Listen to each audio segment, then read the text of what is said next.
Hello everybody, it is a new day and I'm going to try to get a video out today, and I think we're going to start the day with a customer project.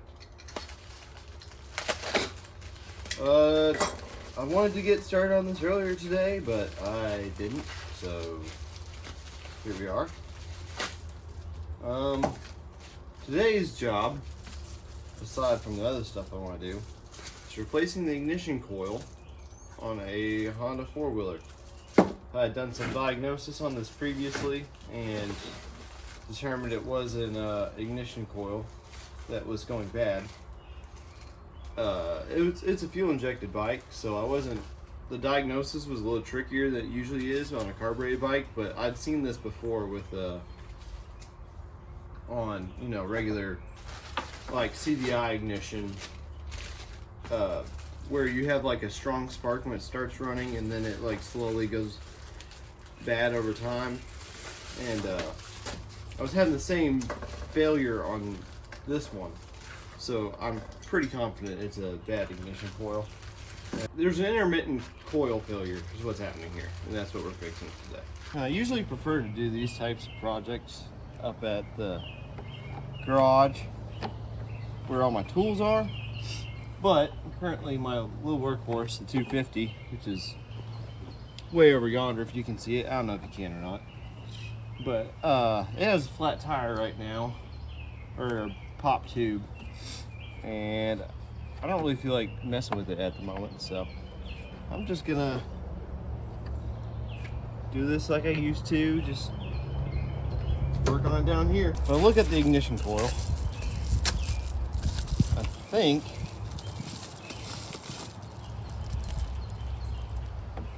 they look the same, so probably gonna have to swap over the spark plug boot and then just replace it, and hopefully that's that. All right, now that I got the side cover off, you can see a little easier this ignition coil, and so with this there's a little bit of unsurety, because unlike a regular CDI bike, the thing that tells the coil when to spark is just a magnet on the flywheel, right? And then it passes the sensor, and then that tells the coil or the CDI box when to ground the coil and set off the spark or whatever. With this, it actually has a crankshaft position sensor. So in order to determine that the crankshaft position sensor is functioning properly, I would have to have essentially an oscilloscope, and I don't have one of those. I just have a basic multimeter that works sometimes. And so there's a little bit of parts replacing going on here, unfortunately. That's like probably my least favorite way to actually do mechanics, but sometimes when you don't have the right tools for the job, you just kind of gotta go based off of estimated best assumption. I'm just replacing the spark plug boot.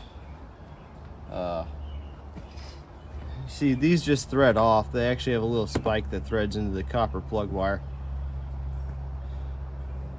You can just see right there, there's a little hole in the end of it.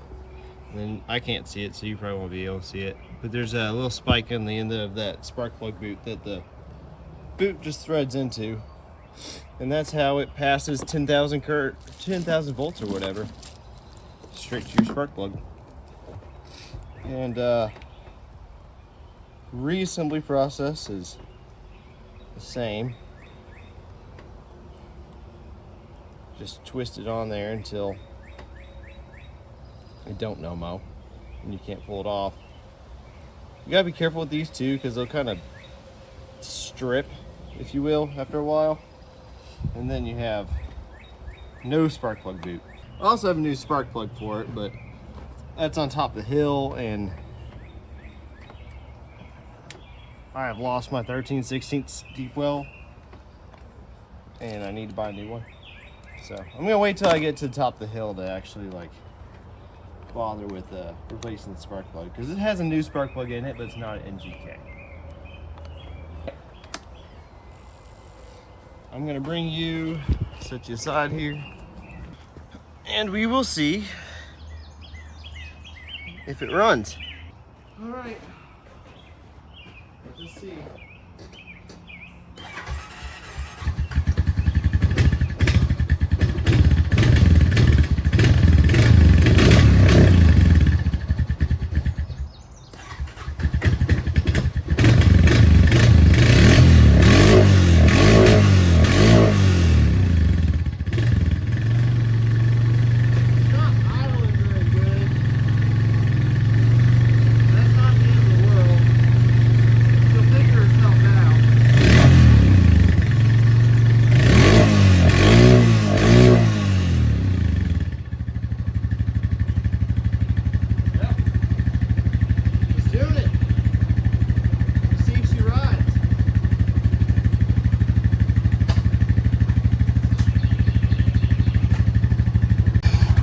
Now she's doing it. Before it wouldn't even idle at all after like 30 seconds.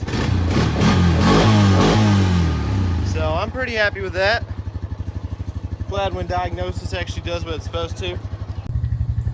Alright, so it seems to be running alright, but I know it has been sitting for a couple months, so I'm gonna take it around the yard just to clear her out a little bit, because she's like brown smoke, which just tells me it's like rust in the exhaust. So we're gonna clear her out.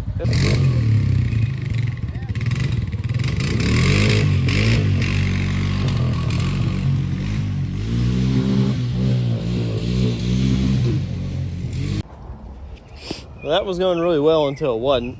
It was running pretty perfect, and then it just all of a sudden started breaking up, and then just stopped, and then now it won't start again. So I'm gonna see if I can't get her running to get her up to the garage, so I don't have to fiddle fart in the backyard anymore. So it's running it's running. Previously it wasn't running, but it's breaking up real bad.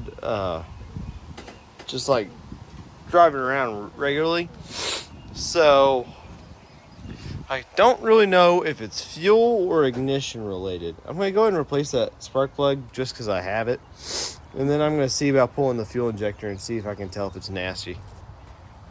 Off camera, I went ahead and pulled all the side covers off so that it would be easier, or I wouldn't have to film that again. But when I went to go pull off the spark plug boot just pulled out. So that's probably our issue. Now I don't really want to have to do this again. So I'm gonna try to really go for it this time. I thought I had it last time. I don't guess I was pressing hard enough.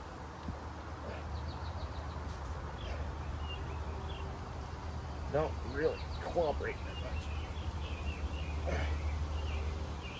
Alright.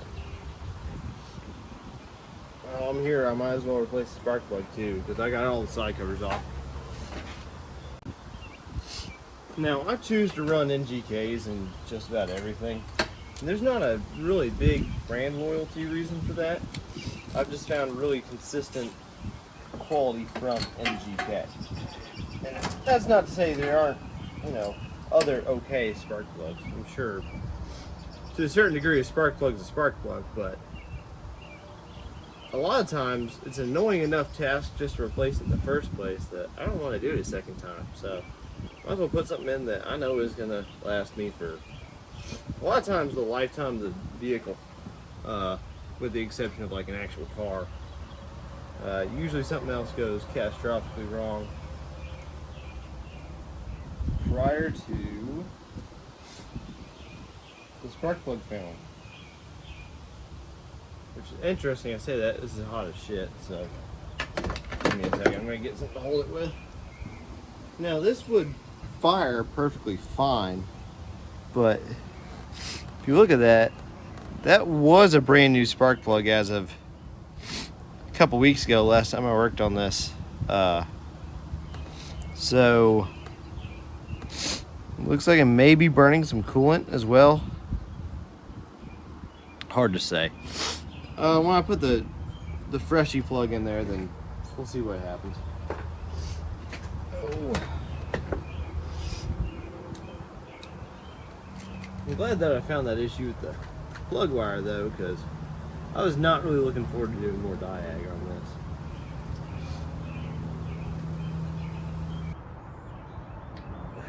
Alright. I can give that a tug. It seems like it's actually holding this time.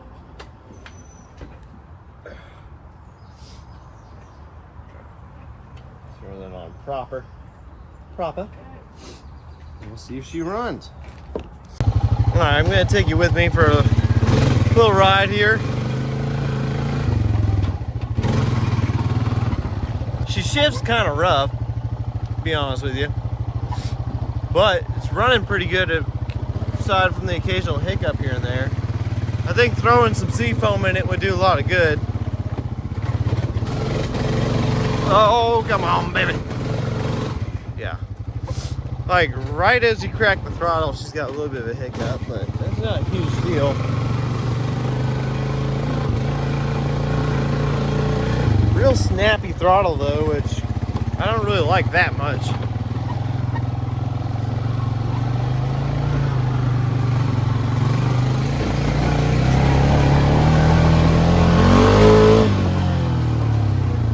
She picks up all right though. Oh, not a fun hill to do one-handed, but I'll try it. Wow! Yeah, she still has some clearing up to do.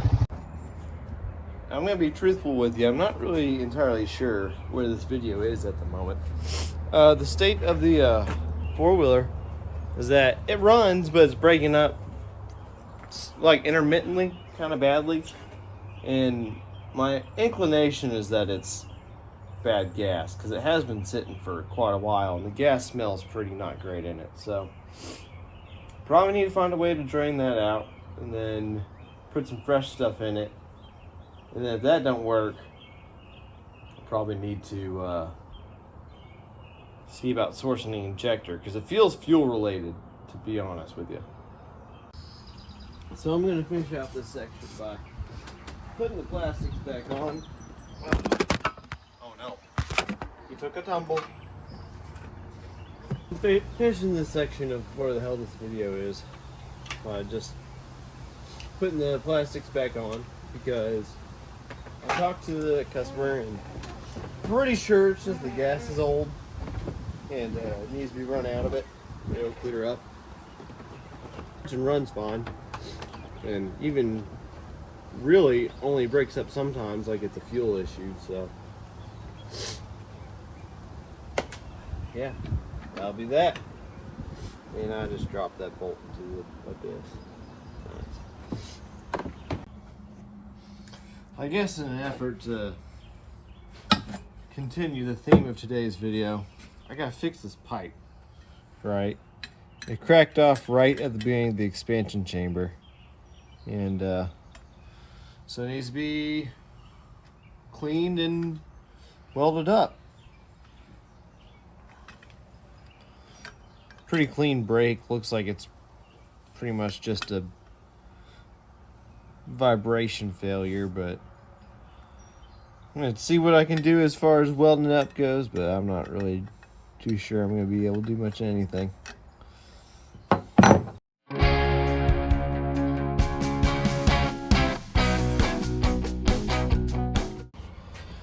Well, they're about same quality weld that came out of the factory in China. I wouldn't call those stellar, but I mean, you got good penetration and they look ugly. But this is Chinese steel we're welding to here, and with a flux core welder, so it'll be what it is. Also, I think there may be an issue with my welder's ground, because this ground clamp gets very hot at the nut here whenever you're using it for an extended period of time. So what I'm guessing is happening here is this dude's not making good enough connection, and it's drawing a lot of heat, which probably could be part of my issue as well, but it's good enough for who it's for. It's just a little 50cc like weed eater motor dirt bike. It'll be all right. Now I'm gonna hit with some of this Rust-Oleum high heat. Nothing special about it, it's just high heat paint. But it does dry a very nice, like, super matte black, which, you know, nice to know in a certain application if that's what you want. You want a super matte black that shows every little grease spot. Oh wait, this is silver. Had the black cap on it though. But never mind, let me go look. Well, I couldn't find my black, so these kids are gonna get a shiny new chrome pipe. They're gonna be stoked, I bet. Taped off the edge so I wouldn't get that over spray.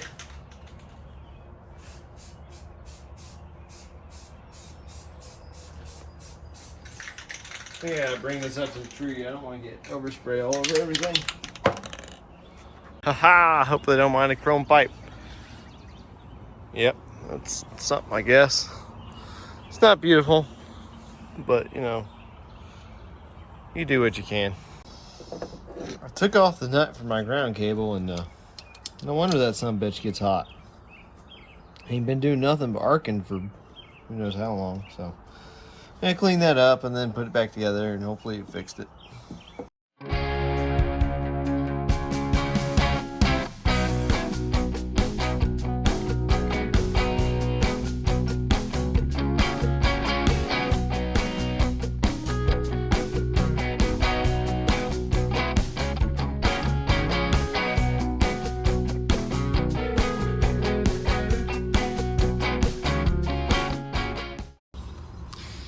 Got that clamp all cleaned up, got the jaws nice and clean, and all the terminals nice and clean.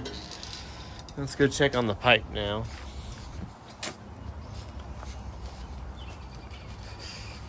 Yeah, nice and dry. This video may seem like it's a little bit all over the place, and to tell the truth, it pretty much is. But the real purpose of these videos that I'm making right now is that I want to make videos to I guess inspire myself to build the stuff I want to build, because otherwise I have trouble like initiating projects and starting projects. And the real end goal here is if I can make enough money to just like fund my projects, not even like as a living, just fund the projects themselves and make it like a net zero operation to where it really doesn't matter what money I'm spending because I'm using the projects to fund the projects. That is truly the goal of this whole operation. And really, truly, if anyone gets this far in this video to hear this little spiel here, then I congratulate you, because you'd probably get farther than I would have if I'd stumbled across this video. So really today was just a day in the life of me working on stuff. Mostly customer projects today, and then really the benefit for me for this video is that I have to edit it and then upload it and then notice what I'm doing wrong already so that I can, you know, modify those things as I go in further. Things I'm already noticing, I need to speak more loudly and more clearly, because when I'm editing these, I can A, barely hear what the hell I'm saying, and B, I tend to like mumble and kind of slur my words, and I really need to just like focus on getting those words out and clear so that a camera or whatever can hear me. And then as far as equipment upgrades, I really need some sort of mic maybe, so that the audio is at least consistent and I'm not dependent on my location of the camera and wherever that is. So yeah, if you got this far, I applaud you. I probably wouldn't have. And thanks for watching.